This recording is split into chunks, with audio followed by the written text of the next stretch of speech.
Queridos, nós começamos hoje uma nova série.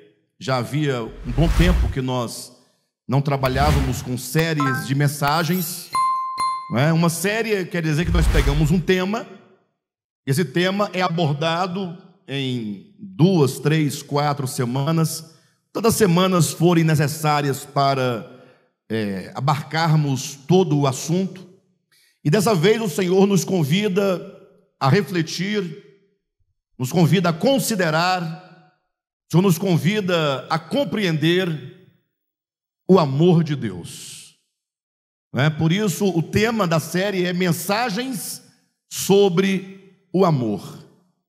Eu gostaria muito que todos os irmãos não ficassem somente nesta mensagem de introdução desta série, mas que vocês acompanhassem todo o desdobramento desse tema, porque é um tema urgente, não somente necessário, mas sobretudo um tema urgente, haja vista o tempo em que nós vivemos, um tempo de tanta correria, um tempo em que nós buscamos tantas coisas, um tempo de tanta luta, de tanta dor, de tanta angústia, em que não há lugar para o amor.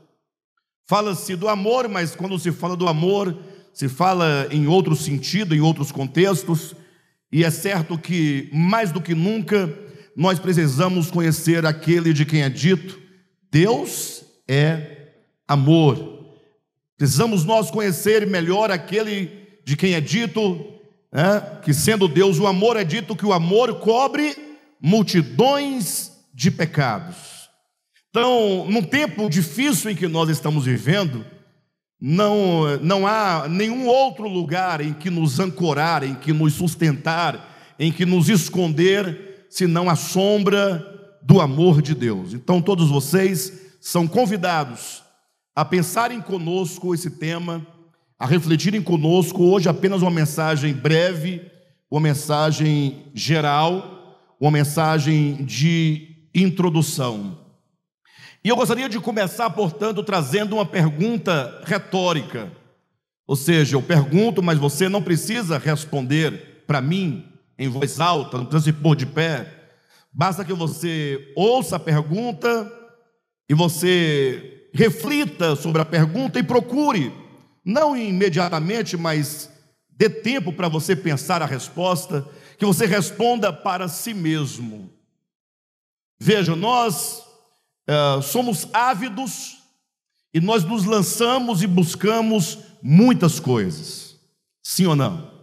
Nós vivemos uma vida agitada, vivemos uma vida de lutar e de trabalhar muito para obter as coisas, para conquistar alguns bens, lutamos por muitas coisas dessa nossa existência. E daí a pergunta: o que é que nos move? O que nos impulsiona? Qual é a força motriz que nos impulsiona diariamente para realizarmos aquilo que nós queremos realizar? Então, no primeiro momento, poderíamos dizer que quando alguém se levanta pela manhã, cedo, às vezes 5 horas da manhã, 5:30 da manhã, às vezes o tempo está fechado, está chovendo, está frio, todo mundo dormindo, mas você se levanta e você tem que ir ao trabalho. E não raras vezes você ou vai de carro pegando um grande engarrafamento, ou tem que pegar o metrô, tem que pegar um ônibus, mas você se arruma e você vai, Você tem que ter força para ir. Você não pode se dar ao luxo de falar: ah não, hoje está chovendo, ou não vou sair de casa, eu vou ficar aqui dentro. Não, você tem que ter uma força, você tem que ter um motivo maior do que as condições e as circunstâncias que te mova e te impulsione para ir ao trabalho. E o que será que nos move ao trabalho, mesmo sob circunstâncias difíceis? O que é? Alguém pode responder: ah, é o amor ao trabalho, eu amo trabalhar. Você quer enganar quem? Para de bobagem. Você vai porque você é impulsionado pela necessidade que você tem de obter recursos, dinheiro. É o dinheiro que está comandando O dinheiro, nesse sentido, é a mola propulsora que te impulsiona da cama, que te levanta da cama, que te obriga a agir e a ir ao trabalho. Eu sei que pode ser que alguém, sobretudo aquele que já aposentou, fala: não, mas eu gosto de trabalhar. Trabalhar é muito bom. Agora, o prazer do trabalho só é bom quando você não tem a obrigação de fazê-lo. Você faz porque você voluntariamente deseja realizar algo, não tem ninguém te perturbando, nem ameaçando, não tem um chefe perturbando no ouvido, né? Você faz a hora que você quer, se não quiser você não faz, você pode postergar ou não. Agora, quando você faz em virtude de uma necessidade que você sabe que se você não fizer, você não vai ter o dinheiro, e não tendo o dinheiro, será privado de muitas coisas. Então, é essa necessidade de sobrevivência que nos impulsiona, né? No final da conta, é o dinheiro que nos faz, nesse sentido do trabalho, nos movermos. Mas poderíamos perguntar acerca, por exemplo, dos estudos, né? Aqueles que ainda estudam, por que você estuda, se empenha? Eu vejo pessoas novas, jovens, que abrem mão, às vezes, do final de semana, do feriado, de um passeio, de uma viagem, de um churrasco, de um encontro com os amigos, de assistir um filme, porque está estudando para um concurso público. Passa o dia inteiro lendo, fazendo exercícios, assistindo videoaula, né, intensamente. Todo mundo vai passear, todo mundo vai brincar, mas aquela pessoa está ali com afinco, com determinação, né? Mas o que move essa pessoa a estudar tanto é porque ela ama estudar e não tem prazer nos encontros, não tem prazer nos churrascos, não tem prazer numa viagem, não tem prazer num passeio? Seria isso? O que certamente a impulsiona é a necessidade de garantir, por meio de um concurso público, um emprego que lhe dê o mínimo de estabilidade nessa vida. É a pressão da família, a pressão da sociedade que diz: você tem que ser alguém na vida, como se a pessoa não fosse ninguém, né? Como se não fosse ninguém. Mas a gente vive nesse mundo que é um sistema terrível, e você é de todos os lados bombardeado e forçado a ter que conquistar um emprego público, um emprego que lhe garanta minimamente a sobrevivência, para que você possa ter o mínimo possível. E, portanto, vamos dizer que essa necessidade de segurança e de estabilidade é a mola propulsora que nos impulsiona, portanto, né, aos estudos, e nos faz, muitas vezes, negarmos tantos prazeres, tantas coisas boas que às vezes a vida está no momento nos proporcionando, mas você abre mão em razão de algo maior, algo do seu futuro. E aqui nós poderíamos colocar dezenas de exemplos como estes, e nós saberíamos exatamente apontar qual é a motivação, o porquê, a força, o que nos impulsiona a fazer o que fazemos, né? Seja no trabalho, seja no estudo, seja em qualquer outra área da nossa vida. Mas o que nos interessa nessa noite não é o trabalho secular, e tampouco a escola ou o trabalho, né, secular. O que nos interessa nessa noite é falar sobre a vida espiritual. E é aqui onde nós começamos a refletir, e é aqui onde a pergunta que eu trouxe para vocês serve de reflexão: o que nos impulsiona a servir a Deus e a servir ao nosso próximo? Essa é uma pergunta que nós precisamos urgentemente colocar diante de nós. Por que precisamos colocar essa pergunta diante de nós? Porque, do contrário, vai acontecer que nós vamos vivendo uma vida cristã sem muito ânimo, sem propósito, uma vida cristã morna, como diria Jesus em Apocalipse capítulo 3, sobre aqueles, né, que diz que porque vocês são mornos, estou a ponto de vomitar-te da minha boca, ou vomitá-los da minha boca. Nesse caso, nós colocamos diante de nós essa indagação: o que deveria nos mover ao serviço cristão, à vida cristã prática, a servir ao Senhor, a servir os irmãos, a servir o próximo.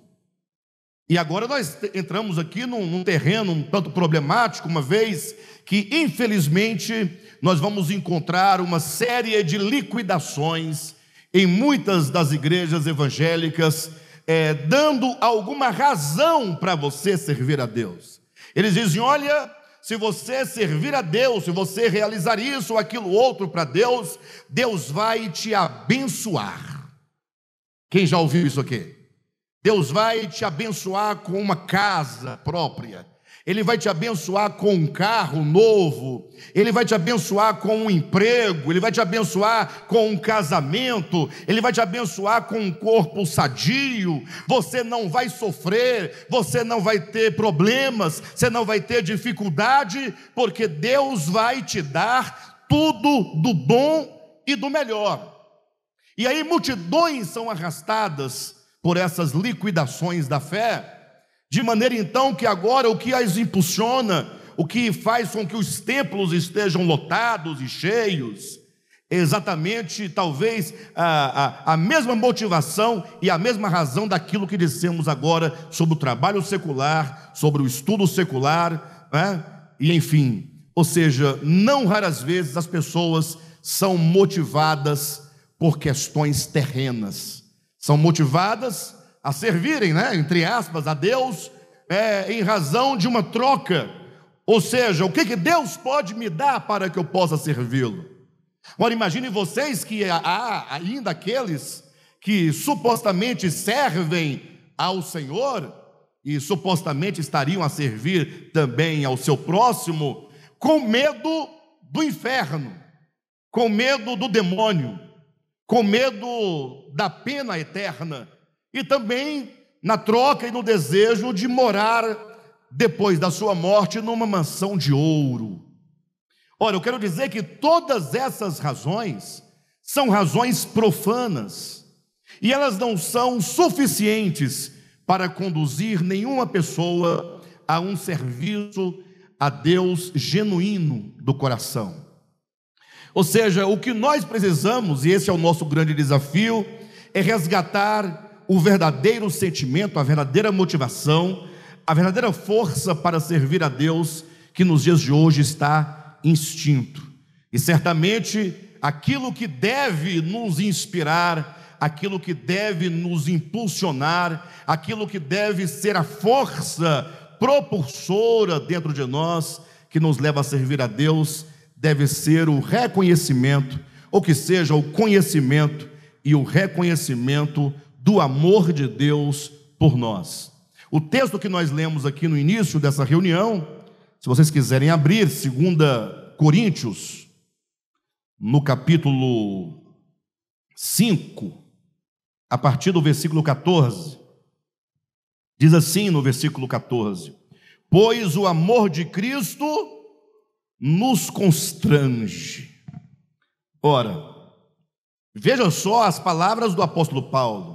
Certamente Paulo aqui dizia com verdade, dizia de coração, com a consciência correta diante de Deus. Ele diz: o amor de Cristo nos constrange. Ou seja, aquilo que nos constrange, aquilo que nos impulsiona, aquilo que nos atrai, aquilo que nos leva, aquilo que a força dentro de nós que nos leva ao serviço a Deus é o amor de Cristo. Paulo coloca tão somente o amor de Cristo como sendo a razão. Ele diz: pois o amor de Cristo nos constrange, julgando nós isto: um morreu por todos, logo todos morreram. E ele morreu por todos para que os que vivem não vivam mais para si mesmos, mas para aquele por eles morreu e ressuscitou. Assim que nós, daqui por diante, a ninguém conhecemos segundo a carne. E se antes conhecemos a Cristo segundo a carne, já agora não o conhecemos deste modo. E assim, se alguém está em Cristo, é nova criatura, as coisas antigas passaram, e eis que tudo se fez novo. Então, essas palavras de Paulo, elas refletem exatamente a sua motivação. E a motivação, de acordo com o contexto, dos demais apóstolos, dos cooperadores, daqueles que estavam empenhados na obra de Deus, na causa de Deus. A segunda epístola de Paulo aos Coríntios é uma carta, poderíamos dizer, quase que como que uma autobiografia do apóstolo Paulo, porque nessa carta ele fala muito de si mesmo. Ele fala dos seus sofrimentos, das suas angústias, do seu trabalho apostólico, daquilo que ele estava realizando, dos seus sofrimentos. E neste momento, portanto, ele está dizendo: ora, aquilo que nos constrange a continuar a servir a Deus, a despeito de todo o sofrimento, de toda dificuldade, de toda angústia, é o amor de Cristo. Quando nós julgamos, quando nós consideramos, quando nós entendemos que Cristo morreu, que um só morreu por todos, ora, esse amor deve ser suficiente para nos atrair, não é? Se nós conseguirmos contemplar esse amor de Deus, esse amor vai certamente nos impulsionar a servi-lo. Por isso que Paulo vai dizer: sabendo disto, que um só morreu por todos, para que aqueles que vivem não vivam mais para si mesmos, mas vivam para aquele, né, que por eles morreu. Então esta deve ser a resposta que cada um deve dar diante de Deus, dar a resposta para si mesmo. Qual é a motivação do meu serviço a Deus? Agora, acontece que, não raras vezes, mesmo nós sabendo dessa resposta bíblica, que seria a resposta adequada, eu pergunto a cada um de vocês, isso eu já perguntei para mim bastante essa semana, quando eu pensava essa mensagem: por que será que, mesmo sabendo, nós ainda não raras vezes vivemos ainda tão indispostos a perseguir o serviço a Deus e ao próximo? Somos tão indispostos, tão lentos a responder positivamente a este amor. É certo que, mesmo sabendo de um conceito, isso não é garantia de que nós haveremos de ser atraídos pelo amor de Deus. Isso porque é preciso que haja não somente o conhecimento, mas que haja revelação.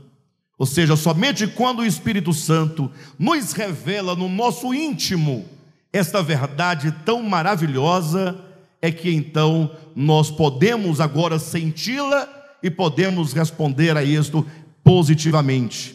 João, na sua primeira epístola, ele dá uma definição de Deus, talvez uma das raras, dos raros conceitos acerca da divindade em toda a Escritura. No capítulo 4, versículo 8 de 1 João, o apóstolo vai dizer: porque Deus é amor. É um conceito simples, né? Porque Deus é amor. Mas alguém poderia perguntar: ora, mas em que consiste essencialmente o amor? Porque quando nós, pensa um pouco comigo, consideramos acerca do amor, e nós provavelmente partimos da nossa própria experiência, porque nós amamos muitas pessoas, sim ou não? Nós falamos que amamos a igreja, falamos que amamos o nosso próximo, falamos que amamos a nossa esposa, nossos filhos, os maridos, nossos familiares e etc e tal. Mas veja que esse amor que nós julgamos enquanto seres humanos, nós julgamos ter uns pelos outros. Você já parou para pensar um pouco, para refletir um pouco, que esse amor humano é um amor como que o próprio egoísmo manifestado na forma de amor? Alguém pode pensar: mas como pode ser essa ideia de que o amor seria uma forma de egoísmo? Ora, é porque nós amamos até certo ponto. Nós amamos até um certo limite. E que limite é esse que define a extensão do nosso amor? Ora, eu amo o Josué até o ponto em que o Josué fizer tudo o que eu gostaria que ele fizesse. Eu amo o Josué até o ponto em que ele seja exatamente aquilo que eu quero que ele seja. Eu amo o Josué até o ponto em que ele me dar, né, aquilo que eu acho que ele deva me dar. A partir do momento que o Josué, depois de tantos anos fazendo a minha vontade, fazendo o bem para mim, ele parar de fazer por um momento, aquele meu amor começa a ser agora o que? Considerado. Será que vale a pena amar uma pessoa que não é do jeito que eu imagino que ela deva ser? Será que vale a pena amar uma pessoa que não corresponde aos meus desejos, à minha vontade, que não me dá aquilo que eu gostaria dele receber? Aí é quando nós vemos as relações sendo rompidas. Vemos relações de pais e filhos serem destruídas. Num dado momento, os pais, ou que sejam os filhos, por algum motivo ou outro, plausível ou não, eles deixam de amar, deixam de se relacionar. Isso se dá em todos os âmbitos, né? Às vezes a pessoa na igreja fica ali 1 ano, 2 anos, 3 anos, todo dia abraçando o outro, abraçando o pastor, abraçando o fulano, dizendo que ama, falando que ama, aí de repente desaparece, não dá notícia, não fala para onde foi, simplesmente desaparece. Aí eu pergunto, e para onde é que foi o amor? Porque nem para dar uma ligação, né? Ô fulano, é o seguinte, ó, eu estou te avisando aí que eu te amo muito, viu? Não se esqueça do meu amor, mas é porque por enquanto eu vou sumir um pouco da vida de vocês, porque o amor está muito, né? Está tanto que eu não estou aguentando a pressão do amor, então eu vou dar um tempo, porque senão eu posso ter aqui um infarto, né? Não, mas é verdade, é verdade. Então, o amor humano, ele sempre tem um limite, e esse limite, ele é imposto pela satisfação dos nossos desejos, daquilo que eu penso do outro, que eu quero do outro, que eu recebo do outro. Quando essas coisas desaparecem, então nós já não podemos mais amar conforme nós dizíamos que amamos. Agora, quando João diz que Deus é amor, nós precisamos penetrar nesse sentido do amor que é o próprio Deus, para compreender as dimensões desse amor, a largura desse amor, a profundidade desse amor, porque somente quando nós compreendermos a verdadeira natureza do amor de Deus, a sua altura, largura e profundidade, quando essa compreensão entrar no nosso coração, e o Espírito Santo nos iluminar, para nós compreendermos essas dimensões do amor, é neste momento que, ao contemplarmos o amor por todos os ângulos, em todas as suas dimensões, é que nós certamente seremos atraídos pelo amor de Deus. Aí, se você entender esse amor, você poderá dizer como o apóstolo Paulo, porque o amor de Cristo, que seja o amor de Deus, nos constrange.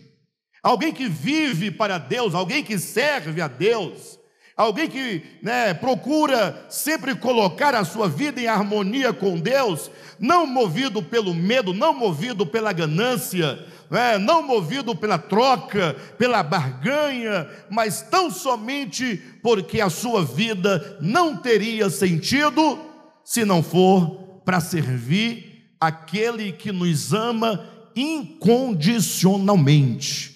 E aí eu fico pensando, queridos, e quando eu penso isso, já disse aqui algumas vezes, é neste momento que nós entendemos exatamente o que é o amor humano, que é diferente do amor divino, porque eu fico imaginando, imagine eu, Alexandre Rodrigues, sendo Deus, de quem é dito, Deus é amor. Então, eu não tenho como pensar essa relação, eu não tenho como dizer, imagine se eu fosse Deus, se você fosse Deus. Não tem como você pensar, porque no momento que você pensa essa impossibilidade, mas no pensamento cabe tudo, você logo percebe que não tem como pensar, uma vez que eu digo assim, se eu fosse Deus, e eu olhasse então para cada pessoa, para cada ser humano, né? O Catolé é bonzinho. Eu não sei até que ponto a gente conhece pouco, né? Mas vai que daria para amar esse camarada, eventualmente daria. Agora, eu vou ser honesto, viu, queridos? Amar o Josué é difícil, Josué. Só conheço dois seres, pessoas que te amam. É Deus e a Edilane. Não, nós também te amamos, embora o nosso amor seja bastante limitado, precisando de ser tratado e trabalhado pelo amor de Cristo. Mas nós te amamos, tá? Só foi para quebrar um pouco o gelo, mas você sabe, afinal Josué está conosco há 22 anos nesse ministério, dedicando sua vida, seus dons, seus talentos, seu conhecimento para abençoar a obra de Deus. Então, não, né? A gente fala assim, está vendo aí? O pastor disse que nós, igreja, amamos Josué e deu a razão. Ele está há 22 anos dedicando, está vendo como, mesmo numa conversa que parece ser um grande elogio, nós acabamos sendo pego na palavra? Aí a pergunta é, e se ele não dedicasse nada do tempo, do talento, do conhecimento, amaríamos? Aí aquele amor que nós falamos, não, nós amamos todo mundo, né? Amor que ama todo mundo é aquele amor que não é exigido nenhuma prova, nenhuma demonstração, né?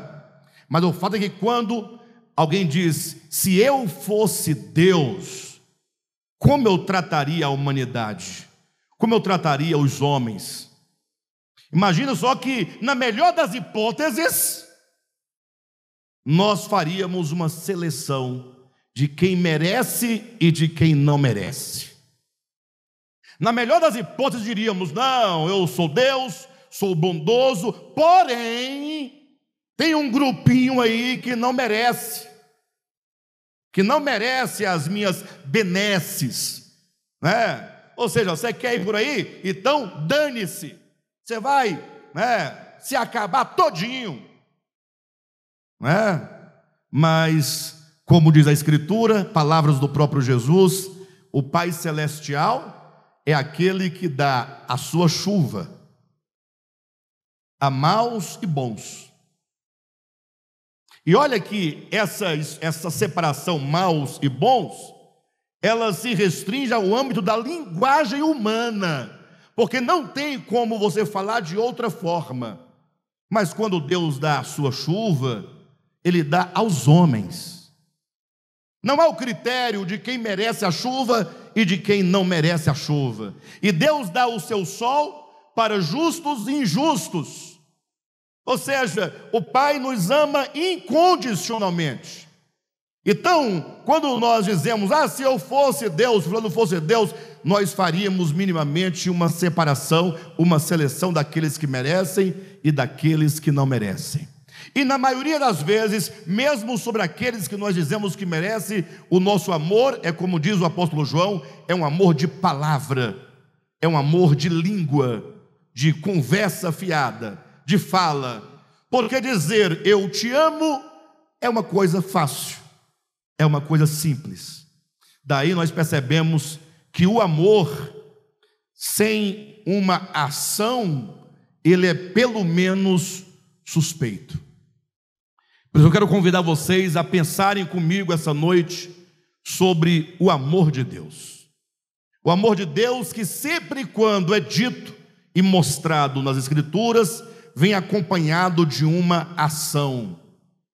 E se nós pudermos compreender esse amor de Deus, né, nós seremos por ele atraídos. E esse é o nosso desejo, esse é o nosso propósito, que essa série Mensagens sobre o Amor nos atraia ao Senhor e nos leve a servi-lo movidos pelo amor. E talvez o primeiro ponto que nós poderíamos aqui considerar sobre o amor de Deus é o que está em Efésios capítulo 1, versículo 4, quando o apóstolo Paulo, falando sobre a igreja do Senhor Jesus Cristo, E olha que nós estamos falando aqui de um grupo bastante específico, porque ele se refere àqueles a quem o Senhor elegeu, movido pelo amor, não é? Assim como, diz o texto, nos escolheu nele, antes da fundação do mundo, para sermos santos e irrepreensíveis perante ele, e em amor nos predestinou para ele, para a adoção de filhos por meio de Jesus Cristo, segundo o beneplácito de sua vontade. Então olha essas palavras do apóstolo Paulo, que Deus nos escolheu e nos predestinou em amor. Ou seja, imagine que antes da fundação do mundo, essa é a revelação das Escrituras, numa linguagem completamente humana para nós podermos compreender, Deus, ele já nos conhecia, já sabia da existência de todos nós, afinal Deus é onisciente, sim ou não? Deus não está preso a tempo, e portanto é dito que ele, simplesmente nós não existíamos no plano da existência, mas Deus nos amou eletivamente. Para entendermos a questão desse amor eletivo de Deus, em Efésios capítulo 5, o apóstolo Paulo, ele compara esse amor divino da eleição com o amor de um homem para com uma mulher. Então veja, imagine vocês que há muitas mulheres no mundo, sim ou não? Assim como há muitos homens no mundo. Mas quando uma moça, ela quer se casar, ou quando um rapaz deseja se casar, ele agora está diante de uma tarefa muito difícil, porque ele vai ter que se casar com uma pessoa, e ele vai ter que escolher alguém. E qual é o critério que se vai usar? Um critério que seja seguro, o critério da escolha. Aí muitos se arrebentam no casamento, porque assumem critérios completamente carnais. Pessoas que dizem, eu só me caso se for com um rapaz de no mínimo 1,75 m de altura, que tenha cabelos, obviamente, que não tenha barriga, que tenha a barriga tanquinho, um camarada que já tem alguma condição financeira, e vai colocando lá, né, os seus critérios humanos, terrenos, carnais, socialmente e politicamente lógicos, que ninguém vai dizer, eu vou me casar, eu quero um camarada com 1,40 m de altura, careca. Ninguém vai fazer isso assim por conta própria, né? Por conta própria não vai fazer, né? Mas a sociedade vai nos apertando de tal modo que nós somos tentados a escolher para nós uma pessoa que possa ali conter o mínimo, né, de características exigidas pela nossa mente, não pelo nosso coração. Mas eventualmente alguém foge desse padrão social, no sentido de que alguém fala assim, ô fulano, como é que você se casou com aquela pessoa? Não é que você estava com a sua cabeça? Você não observou direito? Como é que você... Aí a pessoa responde, não, é porque o que me moveu foi apenas o amor. Eu amei a pessoa. Ou seja, há outras coisas, né, que envolvem o amor, que não são esses critérios meramente terrenos. E aí a pessoa, quando se casa, nessa tarefa difícil de escolher, o melhor caminho é o caminho do amor. Se você ama aquela pessoa, então você escolhe para se casar e para viver com você. Só que muitos não vão entender a razão, né? Porque nós queremos encontrar uma explicação para o casal que seja explicável no âmbito dos números, né? No âmbito da imagem, no âmbito da aparência, né? Então Paulo, quando fala desse amor eletivo de Deus, fala, olha, Deus nos elegeu por amor. nos elegeu para sermos noiva de Cristo, nos elegeu para ser igreja de Jesus Cristo. Aí eu pergunto, o que Deus viu em mim, Alexandre, para me amar, a ponto de me escolher para si, e de me predestinar para si, antes que eu existisse, sabendo Ele de todos os meus erros, de todos os meus defeitos, de todas as minhas falhas? Olha para a sua própria vida e para a sua própria experiência e se pergunte a si mesmo, o que Deus viu em mim para me escolher, para compor a sua noiva, para formar o seu corpo? O que Deus viu em nós? Está lá em Romanos capítulo 8, versículo 29, quando Paulo, mesmo Paulo, ele continua dizendo que aqueles a quem Deus amou eletivamente, a nossa Bíblia em língua portuguesa, diz aqueles que de antemão conheceu. Essa palavra conheceu, gnosco, a palavra grega, ela quer dizer aqueles a quem Deus amou eletivamente, a estes também predestinou para serem conformes à imagem de seu Filho. Ora, quando você considera esse amor divino, e Ele não desiste de nós, hein? Porque nós, seres humanos, também temos essa dificuldade, né? Nós amamos a pessoa, mas daqui a pouco estamos desistindo. Quando é que nós desistimos? Quando é que o amor começa a se estremecer? Quando começamos a nos deparar com uma série de situações que falam, não é isso que eu quero para mim. Sim ou não, pessoal? Mas Deus, antes de haver mundo, Ele te escolheu para si. Mesmo sabendo sobre você, você não tinha ainda praticado nem o bem nem o mal, mas Deus sabia de todo o bem ou de todo o mal que você haveria de praticar. Mas não é baseado no bem ou no mal que Ele nos escolheu, mas nos escolheu porque Ele nos amou. E ainda assim, sabendo de tudo, Ele te escolhe. E aí nós estamos agora no tempo, e no tempo você existe, no tempo você erra, no tempo você... E Deus continua a te amar incondicionalmente. Agora cuidado, porque há um problema com isso. Porque quando nós dizemos assim, olha, Deus nos amou eletivamente, Deus nos escolheu para si, incondicionalmente, e Deus, mesmo sabendo antes de tudo que nós éramos e faríamos, e mesmo agora nós fazendo tanto de coisas que fazemos, e não sendo o que nós deveríamos ser, Deus continua a nos amar, e Ele não desiste de nós. Aqui muitas vezes alguém pode dizer, Alexandre, mas você não pode pregar desse modo, porque daqui a pouco está todo mundo negligente. Porque dane-se, Deus me ama como eu sou, e se eu continuar sendo assim, fazendo desse jeito, Deus continuará a me amar. Continuará? Sim ou não? Ele continuará. Ele nunca deixará de amar você. Agora, quando a pessoa diz, porque Deus me ama incondicionalmente e independente de qualquer situação ou de qualquer coisa, e essa pessoa se torna negligente, ela está exatamente indo no caminho contrário ao que Paulo disse, que o amor de Cristo me constrange. Imagine só quanta maldade de um coração. Fala assim, eu vou agora maltratar aquele que me ama incondicionalmente. Eu estou seguro de que seu amor é eterno. Eu estou seguro de que Ele não desistirá de mim e, portanto, eu vou feri-lo.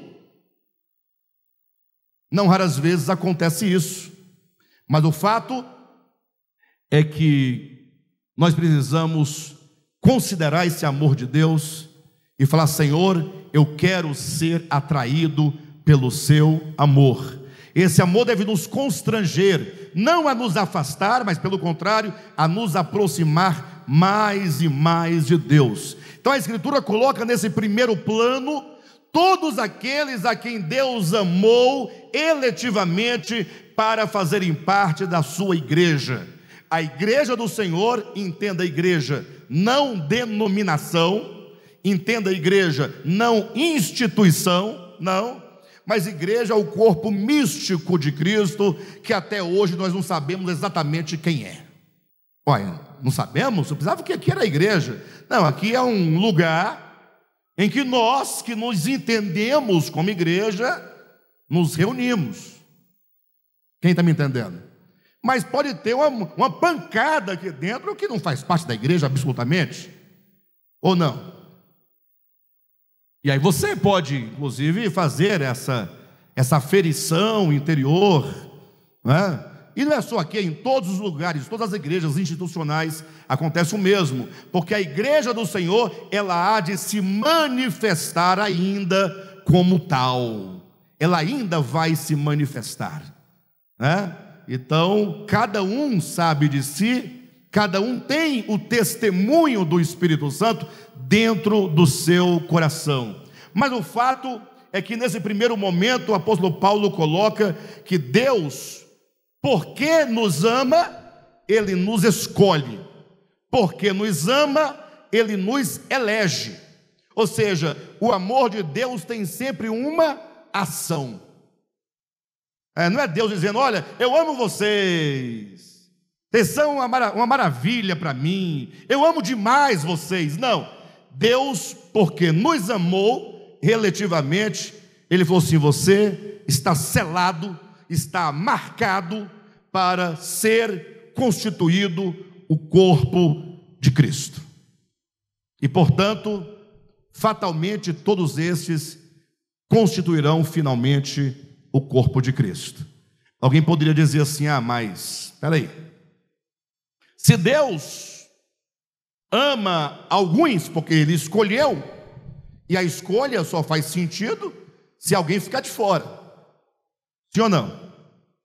A escolha, eu escolho todos. Então você não escolhe todos, você tem a todos, né?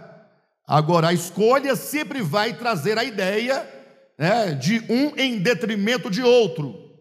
Então a igreja é apenas um grupo seleto de pessoas coligidas, cortadas da terra, de todos os habitantes da terra, para pertencer exclusivamente a Jesus Cristo. Na linguagem simbólica da Escritura, para contrair as núpcias com o noivo, para se tornar um só corpo com Cristo. Gente, isso é de uma dimensão, isso é de uma grandeza. Mas alguém pode dizer, então se Ele escolheu um grupo de pessoas seletas, porque Ele amou, o que dizer então dos outros que não são eleitos? Aí vem a teologia e diz, não, Deus não amou. Pessoal, olhem para mim, vocês acreditam? Olhem para mim, pensem comigo, vocês acreditam que há muitos doutores, mestres da Bíblia, líderes cristãos, que ensinam assim, Deus amou aqueles a quem Ele elegeu, ou melhor, Deus elegeu aqueles a quem Ele amou, e esses a quem Ele amou e elegeu, são dele. Agora, os demais Deus odiou, Deus aborreceu. Vocês acreditam nisso? Vocês não acreditam? Ou melhor, vocês acreditam que há quem pense assim? Quem pregue deste modo? Aí eu pergunto, como justificar o ato de Deus ser amor, porque Deus é amor, e Ele amar alguns e odiar a outros? Aí o mestre da Bíblia diz, Alexandre, você tem que ler mais a Escritura, que você não está lendo. Está lá em Romanos 9, versículo 11, amei a Jacó, porém me aborreci de Esaú. E se você pegar uma outra versão um pouco mais cruel, ela vai dizer, amei Jacó, porém odiei a Saul. E há alguém, e há muitos que dizem, Deus odeia aqueles que Ele não elegeu. Baseado nesse versículo, mas basta que você leia com um pouquinho de atenção a Escritura e entenda uma coisa. Eu vou voltar agora para o exemplo do casamento. Por que eu estou citando aqui um homem e uma mulher numa relação conjugal, de casamento? Porque Paulo é quem traz o casamento, aproxima o casamento, porque nós conhecemos o casamento, nós estamos vendo todos os dias, vivemos o casamento. Então Paulo traz uma coisa muito clara, que nós conhecemos, que nós entendemos, para nós podermos entender basicamente ou minimamente o amor de Deus para com seus eleitos. É só uma aproximação para você compreender aproximadamente o amor eletivo de Deus. Veja, imagine só, vou dar um exemplo aqui do Cadmo. Cadmo, quando você, solteiro, falou, chegou o momento, eu agora vou me casar. Chegou a hora de cruzar a linha da eternidade. Pensa comigo. Aí o Cadmo olhou,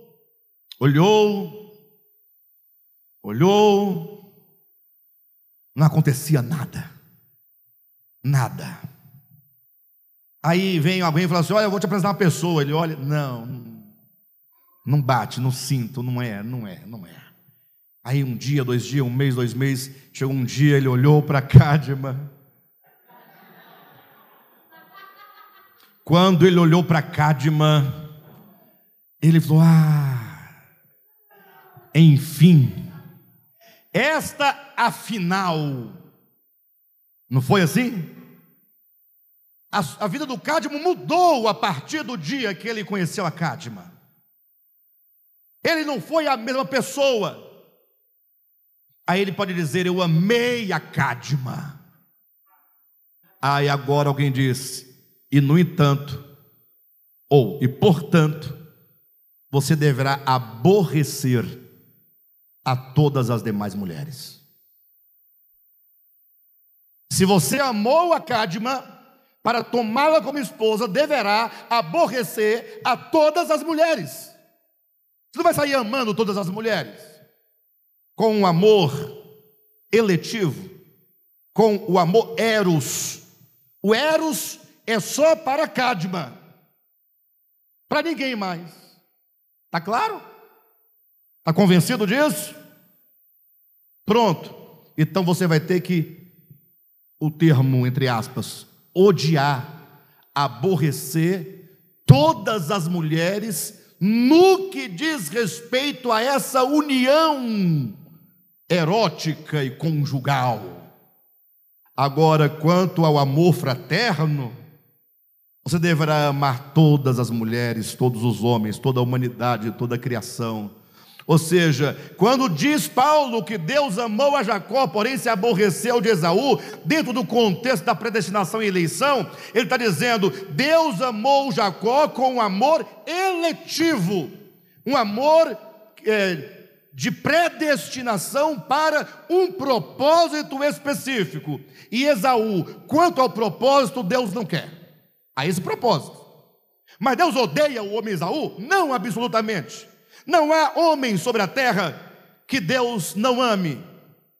Está em João capítulo 3, versículo 16, alto e bom som, porque Deus amou o mundo. Porque Deus amou o mundo de tal maneira.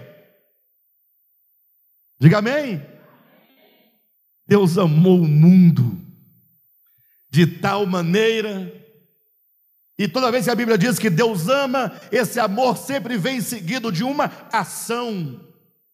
Deus amou o mundo de tal maneira que deu o seu Filho unigênito, para que todo aquele que nele crê não pereça, mas tenha a vida eterna. A vida eterna é para todo aquele que crê. A vida eterna é um dom que nasce do amor divino, porque Deus amou o mundo, Ele deu o seu Filho, Ele entregou o seu Filho, Ele nos deu o dom inefável que é o seu Filho, Ele nos deu a salvação. A salvação é um dom divino para toda a humanidade.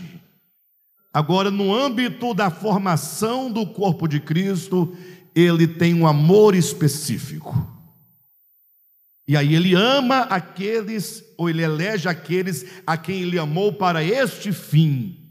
É só um amor especial, que não priva a humanidade como um todo do amor salvador do Pai eterno.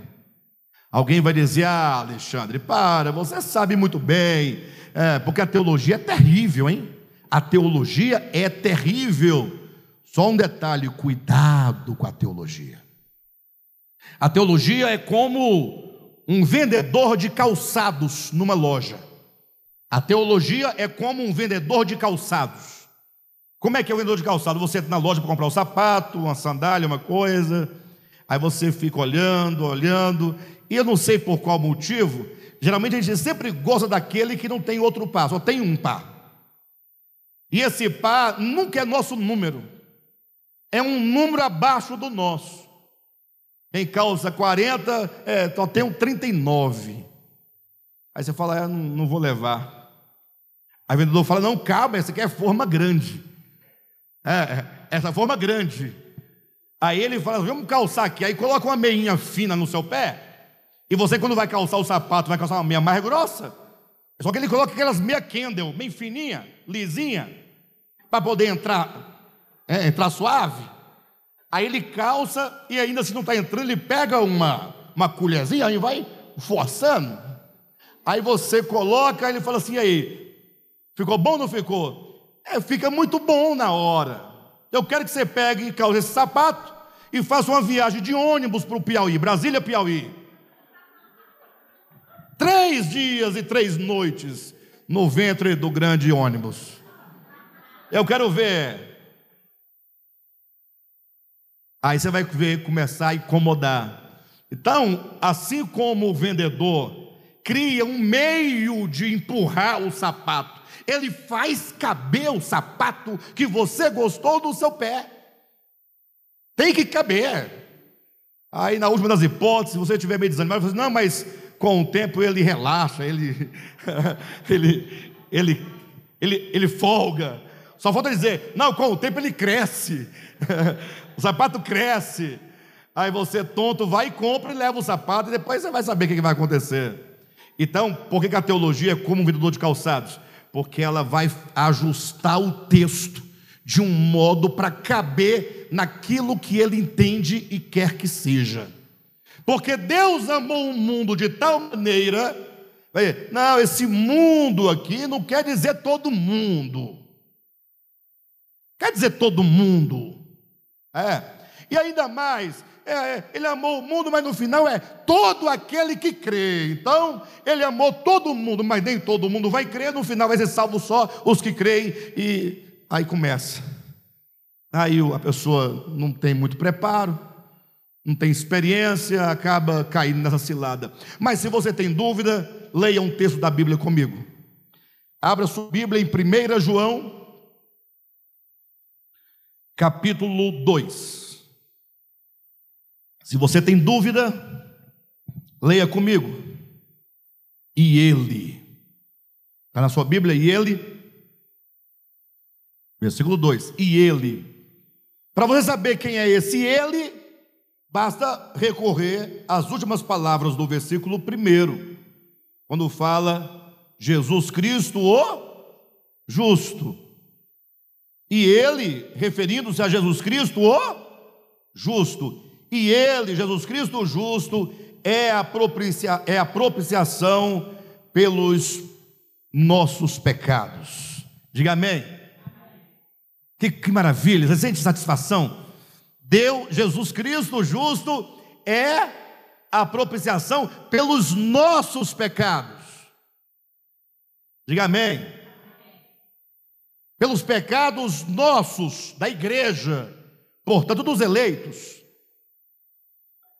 Não, é assim, E ele é a propiciação pelos nossos pecados. Os nossos é João e aquele grupo para o qual ele fala. João está dizendo para a igreja: Jesus é a propiciação pelos nossos pecados, pelos pecados da igreja, dos eleitos. Sim, mas não é possível, é. Aí os irmãos vão dizer assim: mas essa pegadinha, tem hora que é de um jeito, tem hora que não é de... Não, está lá, ó. Diga assim: e ele é a propiciação. Eu conto com vocês, ajuda aí. E ele é a propiciação pelos nossos pecados. Aleluia. Calma, vocês não se alegram com isso? Não, até aí. Eu vou ler o restante, mas isso é muito bom. Isso é muito bom que vocês falem. Lê o restante, pastor. Eu vou ler, mas é que eu vou por etapa. Bora passo a passo? Hoje não tem pegadinha. Hoje é passo a passo. E ele é a propiciação pelos nossos pecados. Irmãos, não fosse a obra redentora de Jesus Cristo na cruz do Calvário, todos nós estaríamos perdidos. E eu vou dizer algo para vocês, eu não tenho como explanar agora, talvez muitos de vocês nunca tenham ouvido o que eu vou colocar agora, mas na ocasião oportuna eu poderei abordar com maior profundidade. Mas veja, não fosse a obra redentora de Jesus por nós, todos nós estaríamos perdidos. Agora, essa obra redentora é muito mais do que dizem, que ele teria vindo pagar a sua conta, pagar a sua dívida. Na verdade, eu sempre me perguntei isso, e é bom que você também se pergunte. Nós devemos perguntar tudo. Você não pode se dar satisfeito com as respostas de micro-ondas, as respostas prontas, curtas, né? Silogísticas. Não. Você tem que entender, por que para Deus nos salvar, Ele precisou o verbo que é Deus se fazer carne, se fazer homem. Essa empreitada é muito radical. Poxa, aquele que criou todas as coisas vai se fazer homem, vai entrar na história.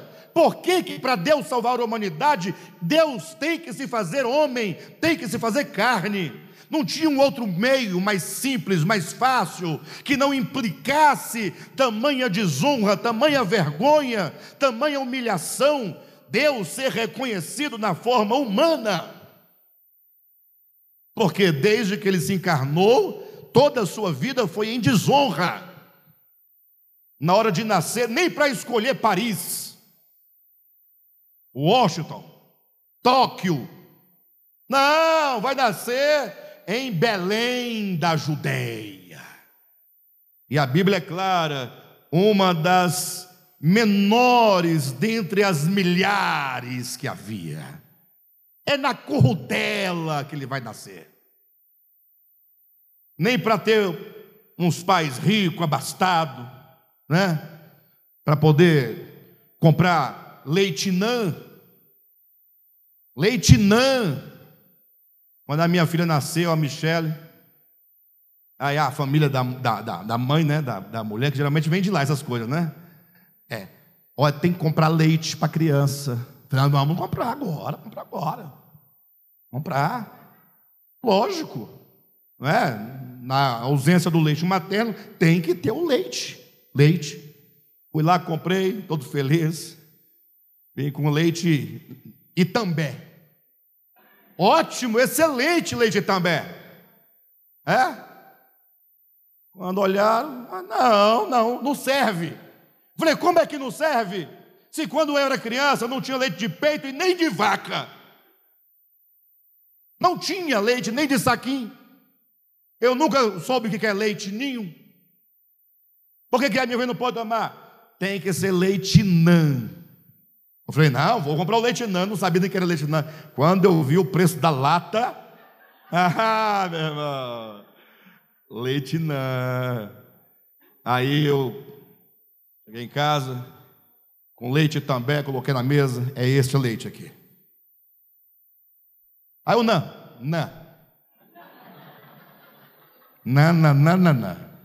Leite também, ótimo. Não morre. Pode tomar que Deus cuida. A menina cresceu tanto, hoje tem 1,94 m de altura. Enorme. Coisa mais linda. Tá vendo? E se desse leite não? Aí vira parente do Golias. Do gigante Golias, né? Aí vem o verbo encarnado, entra no mundo. Não tinha pais ricos. Aí teve que sair fugido pelos desertos, correndo de Herodes. Quando volta, vai morar onde? Em Nazaré. Outra corrutela, lugar sem futuro. Eu não estou exagerando, não. Tanto é que havia no tempo um ditado que dizia: vem alguma coisa boa de Nazaré? Quem disse era eles lá, Então, estou falando que está escrito na Bíblia. Tá certo? Por que isso? Aí depois, sendo perseguido pelos homens, deram uma cruz para ele, bateram nele, cuspiram nele. Só vergonha, só dor, só angústia. Por que Deus, para salvar o homem, tem que ser assim? Pergunta boa, não? Ou não é boa? Ou não tem nada a ver com nada? Por um simples motivo. Deus precisava entrar nesse sentido positivo da experiência humana dentro do homem e abrir um caminho na consciência humana.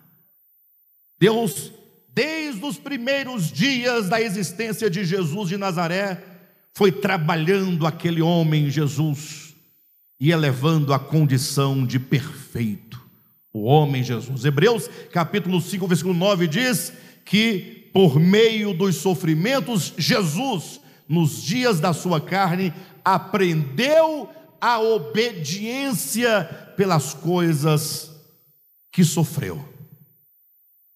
Ou seja, eu fico imaginando eu lá, né? Pai, quer dizer que eu vou ter que ir lá? Mas o que vai acontecer quando eu entrar no homem e no meio da existência eu ter que abrir esse caminho na consciência humana? O que vai acontecer? E o pai disser assim: olha, você vai ser a luz do mundo, você vai estar sempre brilhando, sempre resplandecendo, e quando as trevas virem esse facho de luz, eles vão te odiar, eles vão se aborrecer de você, e eles vão te perseguir até te matar. Quem mata a Jesus é o reino das trevas. Antes de Jesus ser preso e crucificado, ele disse: vamos daqui, porque aí vem o príncipe deste mundo, e ele nada tem em mim. Então ele anuncia a chegada desse mundo infernal das trevas, que haveriam de espancá-lo, de humilhá-lo e matá-lo por fim. Ou seja, o preço que o Cristo de Deus paga para abrir esse caminho na consciência humana é o sofrimento resultado da maldade da humanidade contra ele. E ainda assim ele vem. Então, se ele falasse assim: não vou fazer isso não vou não. Eu, o verbo da vida, a palavra da vida, o criador de todas as coisas, vou passar por essa humilhação por causa desse povinho aí? Você viria? Você viria? Olha para quem está do seu lado. Você deixaria a glória por causa dessas pessoas que estão aqui dentro? Olha um pouquinho, olha para o lado. Você olha para a sua mulher, você fala assim: oxe, é lógico que não, você está louco? Você olhar para o marido, fala: misericórdia, nem pensar. Você viria? Por isso que eu disse: se não fosse a obra de redenção de Cristo, movida pelo seu amor, nenhum de nós poderíamos ser salvos. Mas está ali, volta o texto. E ele é a propiciação pelos nossos pecados. Diga amém. Não fosse ele, você não teria esperança. Mas o texto continua dizendo: e não somente pelos nossos próprios. Então, feita bem clara a distinção entre igreja e quem não é igreja. A igreja é eleita.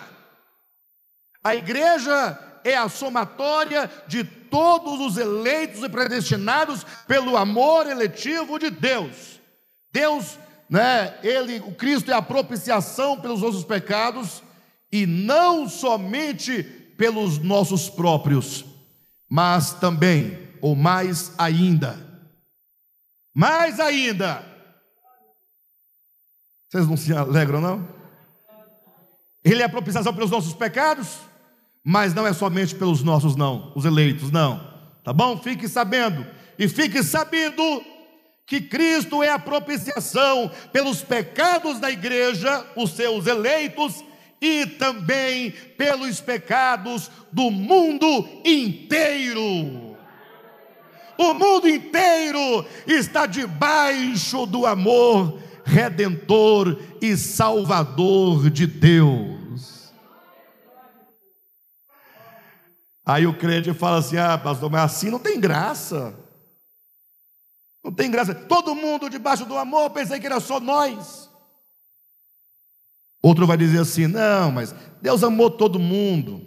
É verdade. Mas na verdade, é uma forma de dizer. Lembre-se de João 3,16. Deus amou o mundo de tal maneira que deu o seu Filho unigênito. O presente de Deus de salvação, que é entregar o seu Filho unigênito, é porque Ele amou o mundo inteiro. Por isso mesmo João vai dizer que Cristo é a propiciação pelos nossos pecados, e não somente pelos nossos, mas também pelos pecados do mundo inteiro. Todos estão debaixo do mesmo amor redentor. Qual é a vantagem? Vantagem nenhuma. Recai sobre os nossos ombros uma grande responsabilidade em saber: puxa, Deus me elegeu para constituir a noiva de Cristo. Isso é responsabilidade.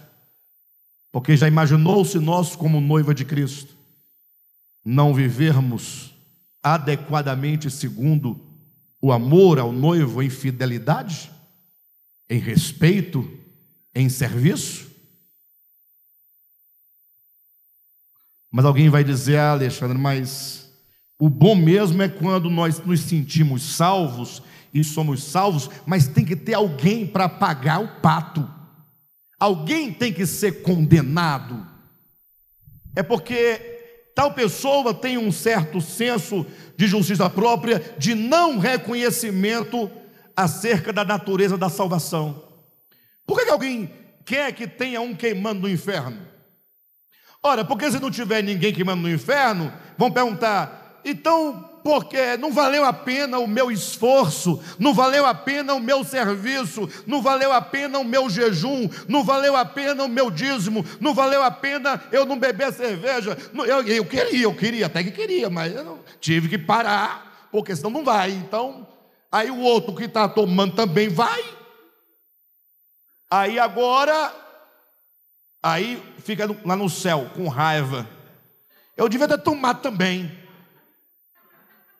Aí não tomei, estou aqui. O outro tomou, também está aqui. Eu devia ter tomado. Aí vai sair lá no céu, como quem não quer nada, chega perto de um anjo, puxa assunto aí. E aí, tem alguma coisinha para nós aí?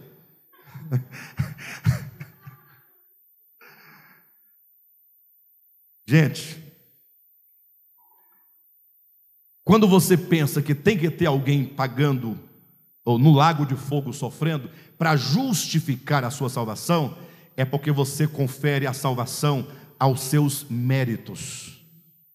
A nossa salvação é resultado do amor de Deus. E o amor não se explica, porque se você tentar encontrar uma justificativa porque Deus te ama, você não vai encontrar. Então apenas receba o amor de Cristo.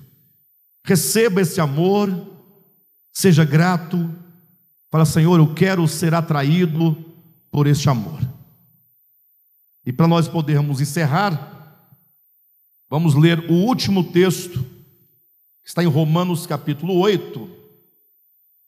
E eu não vou explaná-lo, vou apenas ler com vocês para fechar esta reflexão. Capítulo 8, versículo 35 a 39. Mas antes de nós lermos, deixe-me apenas trazer uma pequena consideração. Você não vai sair daqui hoje dizendo: então tudo certo, eu estou tocando terror, vou continuar tocando terror e não vai dar nada, que no final vai estar todo mundo lá no mesmo lugarzinho. Não pensa assim não. A série começa hoje. Tem muito chão para frente. Hoje nós mostramos esse amor, rasgado, maravilhoso. E esse amor continuará na mesma dimensão. Perfeito? Restará saber se você receberá este amor ou não. Porque quando você receber esse amor, como está em Romanos 5, o amor de Cristo é derramado no nosso coração, você não terá como viver para si mesmo. Porque exatamente o que nos leva a viver para nós mesmos é o nosso ego. Mas quando o seu coração está totalmente encharcado, permeado, transbordando do amor de Deus, você será atraído por esse amor e você então viverá para aquele que por nós morreu. Fechando capítulo 8 de Romanos, a partir do versículo 35 a 39. Quem nos separará do amor de Cristo? Quem nos separará do amor de Cristo? Talvez do meu amor por Ele, muitas coisas me separam. Mas quem nos separará do amor de Cristo? Será a tribulação? Ou angústia? Ou perseguição? Ou fome? Ou nudez? Ou perigo? Ou espada? Como está escrito: por amor de ti, somos entregues à morte o dia todo, fomos considerados como ovelhas para o matadouro. Em todas essas coisas, porém, somos mais que vencedores por meio daquele que nos amou. Agora eu vou ler e vocês vão repetir comigo: porque eu estou bem certo. Você não está certo, ninguém está certo. Porque eu estou bem certo de que nem a morte, nem a vida, nem os anjos, nem os principados, nem as coisas do presente, nem do porvir, nem os poderes, nem a altura, nem a profundidade, nem qualquer outra criatura poderá separar-nos do amor de Deus que está em Cristo Jesus. Nada poderá nos separar do amor de Deus que está em Cristo Jesus. Nem a vida, Josué, nem a morte, nem principados, nem poderes, nem altura, nem profundidade. Aí na hora, Paulo esqueceu o nome diabo. Aí falou, como é que eu faço? Eu queria incluí-lo, eu esqueci o nome dele. Aí colocou, e nem qualquer outra criatura, diabo, satanás, capiroto, pé de cabra, bicho ruim, nada poderá nos separar do amor de Deus que está em Cristo Jesus. Nada pode nos separar. Nada pode. E o desafio que eu faço para qualquer pessoa, tenha a ousadia de alterar o texto e colocar exceto. Aí você, 3 pontinhos. Não há nada. Não há nada. Nada pode. Esse amor de Cristo por nós, o amor de Deus em Cristo, é fantástico. É maravilhoso. Vamos todos repousar neste amor. Vamos descansar neste amor. Vamos mergulhar neste amor. E nesta série nós vamos conhecer mais e mais este amor de Deus. Amém, queridos? Louvado seja o Senhor.